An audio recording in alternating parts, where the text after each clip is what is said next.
শত্রুতা। একজন মানুষ অন্য মানুষের সাথে শত্রুতা করে বসেন।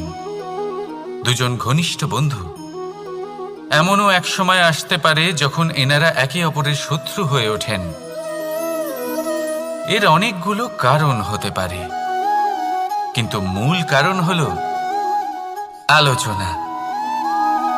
আগে হ্যাঁ, আপনি যদি কারোর বিষয়ে আলোচনা করেন তাহলে সে আপনার শত্রু হয়ে যেতে পারে। এবার মনে একটা প্রশ্ন আসতে পারে যে এটা কিভাবে সম্ভব হতে পারে? আলোচনা এটা তো অত্যন্ত জরুরি।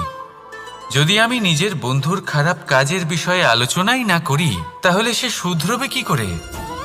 এ কথা সত্যি যে আলোচনা আবশ্যক, কিন্তু তার থেকেও বেশি গুরুত্বপূর্ণ এবং আবশ্যক হলো আপনার এই সিদ্ধান্ত এটাই যে আপনার এই আলোচনা কোন স্থানে করবেন।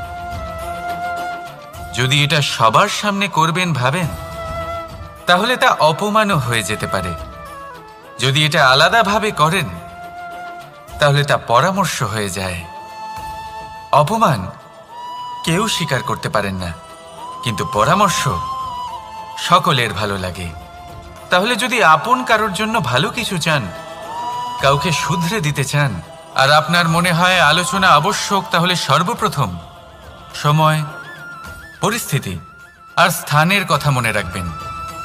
নয়তো এই আলোচনা আপনাকে খুব ভোগাতে পারে।